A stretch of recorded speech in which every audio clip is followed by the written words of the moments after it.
শুক্রবার সকালে হাওড়ার বাঁকড়া এলাকাতে নির্বাচনী প্রচারে আসেন সিপিআইএমের রাজ্য সম্পাদক মোহাম্মদ সেলিম। নির্বাচনী প্রচার থেকেই বিজেপি তৃণমূলকে আক্রমণ করে শ্রীরামপুরের বিদায়ী সাংসদকে খোঁচা দিয়ে সেলিম দাবি করেন কল্যাণ নাম হলেও শুধু অকল্যাণকর কাজ করছেন। এই অকল্যাণকে দূর করার জন্য শুধু বাম কংগ্রেস বা সাধারণ মানুষ নয়, এখানে তৃণমূলের লোকজন আছে যারা ভীষণভাবে ব্যতিব্যস্ত হয়ে আছেন। পাশাপাশি কল্যাণ বন্দ্যোপাধ্যায়ের সাংসদ হিসেবে ভূমিকা নিয়েও প্রশ্ন তুললেন সেলিম। বললেন, কল্যাণ বন্দ্যোপাধ্যায় সাংসদ হয়ে কি করেছেন? তিনি শুধুমাত্র চোর জোচ্চোরদের বাঁচানোর জন্য মমতা বন্দ্যোপাধ্যায় সরকারি টাকায় সুপ্রিম কোর্টে যত মামলা লড়েছে তার উকিল ঠিক করার কমিশন খেয়েছে কল্যাণ বন্দ্যোপাধ্যায়। এছাড়া আর কোনো কাজ করেননি তিনি। এছাড়াও ইন্ডি জোট নিয়ে মুখ্যমন্ত্রীর ভূমিকার প্রতিবাদ করেন সেলিম। কি বললেন তিনি আরও শুনে নিন।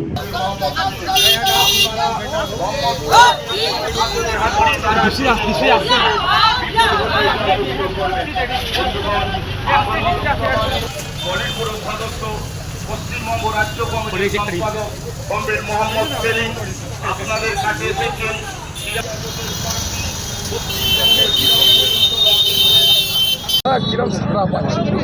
ব্যাপক সাড়া, গোটা দেশ জুড়ে বিজেপির হাওয়া পাতলা হয়ে গিয়েছে।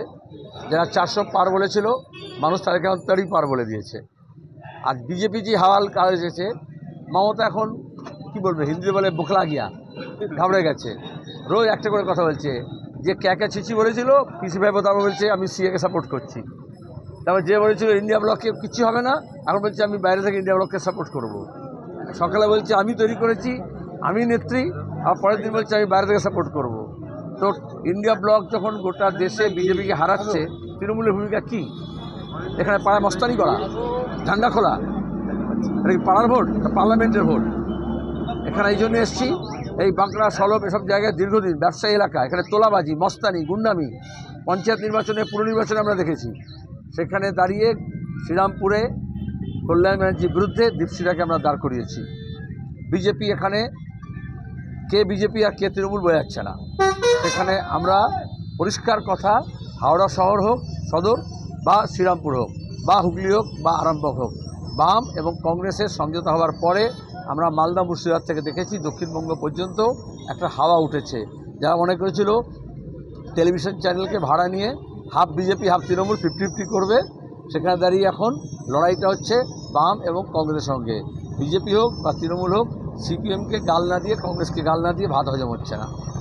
গতকাল বিশ্ব আদালত রায় দিয়েছে, ইডিকে পরিষ্কার বলেছে যে যখন যাকে তাকে গ্রেপ্তার আদালতের নির্দেশ ছাড়া। কি বলবেন? এবার তো অভিষেক ব্যানার্জি নাচবে আর তার সমর্থকরা নাচবে, কারণ জুলাই মাসের পরে গোটা ক্যাবিনেট তৃণমূলের জেলে যাবে। শিক্ষক নিয়োগে দুর্নীতি যা করেছে, আমরা বলছি না যখন তখন কেন গ্রেপ্তার করবে? হেমন্ত সোরেনকে কেন গ্রেপ্তার করলো? অরবিন্দ কেজরিওয়ালকে কেন গ্রেপ্তার করলো? উমর খালিদকে কেন গ্রেপ্তার করেছে? প্রবীর প্রকাশকে কেন গ্রেপ্তার করেছিল? সুপ্রিম কোর্ট বলেছে বেআইনি। কিন্তু যেখানে হাইকোর্ট সুপ্রিম কোর্ট বলছে চিট ফান্ড থেকে, নারদা সারদা কাণ্ড থেকে, শিক্ষক নিয়োগে দুর্নীতিতে ব্যবস্থা নাও, সেখানে দেখা যাচ্ছে না বিজেপির ইডি সিবিআই একটা কাকুর গলার সর্প স্যাম্পল নিতে 6 মাস লাগালো, রিপোর্ট করতে 4 মাস লাগালো। তাহলে সেটিংটা কোথায় আছে? এটা পরিষ্কার হয়েছে। আমরা বলছি যখন তখন গ্রেপ্তার করতে হবে না, কিন্তু যারা ঘরের টাকা, 100 দিনের কাজের টাকা লুট করেছে, শিক্ষক নিয়োগে দুর্নীতি করেছে, তাদের গ্রেপ্তার করতে হবে। গতকাল রাত্রে আমার ডোমজুর বিধানসভায় কল্যাণ ব্যানার্জি এবং হাওড়া জেলা পোস্টার করেছে এবং তাতে লেখা হয়েছে 25,000 ভোটে কল্যাণ ব্যানার্জি হারবে। তৃণমূলের লোকেরাই করেছে, কারণ কল্যাণ নাম থাকলেও সবচেয়ে বেশি অকল্যাণকর কাজ করেছে এখানে। এজন্য অকল্যাণকে দূর করার জন্য শুধু বাম কংগ্রেস নয়, এখানকার শুধু সাধারণ মানুষ নয়, তৃণমূলের বিভিন্ন লোকজন আছে যারা ভীষণভাবে ব্যতিব্যস্ত হয়েছে। কল্যাণ ব্যানার্জি এখানকার এমপি কী করেছেন? শুধুমাত্র চোর জোচ্চোরকে বাঁচানোর জন্য মমতা ব্যানার্জি আমাদের সরকারি টাকায় যত সুপ্রিম কোর্টে কেস লড়েছে তার উকিল ঠিক করার কমিশন খেয়েছে কল্যাণ ব্যানার্জি, এছাড়া বাড়তি কোনো কাজ করেনি। তাদের 21-এর পর থেকে দেখা যাচ্ছে ডোমজুর বিধানসভায় চরম গোষ্ঠীদ্বন্দ্ব শাসকের, এবং এখানে একটা মানে পোস্টার রাজনীতির আঁতুড়ঘর হয়ে উঠেছে ডোমজুর। কারণ যখন লুটপাটের রাজনীতি হয়, তারপরে নিজেদের মধ্যেই এরকম ভাগাভাগি দিয়ে মারামারি হয়। 16 সিনেমা দেখনি, সব ডাকাত দল এরকম হয়, শেষের দিকে নিজেদের মধ্যে রিজুম করে। গোষ্ঠী আর না গোষ্ঠী, যারা চোর নয়, জোচ্চোর নয়, লুটেরা নয়, তোলাবাজ নয়, তারা দীপশিরাকে সমর্থন করবে, পরিষ্কার কথা। দাদা, কালকে এই মমতা ব্যানার্জি বলেছে শুভেন্দু অধিকারী আর সিপিএমে মিলে নন্দীগ্রামে গণহত্যা করেছে, কী বলবেন? আচ্ছা, গণহত্যা করেছে এটা স্বীকার করছে। শুভেন্দু তখন কোন দলে ছিল? তৃণমূলে ঝান্ডা ধরেছিল। কিষণজি কার হয়ে খুন করতে এসেছিলেন? কে নিয়ে এসেছিল? তখন আরএসএসের পরিচালনায় মাওবাদীদের সঙ্গে নিয়ে শুভেন্দু মুকুলকে দিয়ে মমতা ব্যানার্জি আমাদের রাজ্যে যাতে শিল্পায়ন না হয়, কলকারখানা না হয় এবং তিনি যাতে মসনদে বসেন তার জন্য খুন খারাপি করেছেন। এখন এসব বলে লাভ কী? এবার তো সন্দেশখালিতে কী হচ্ছে? রোজ বিজেপি আর তৃণমূল নকল ভিডিও বার করছে। তখন অনেক নকল ভিডিও বার করেছে, দুজন একসঙ্গে বার করেছিল, শুভেন্দু আর মমতা।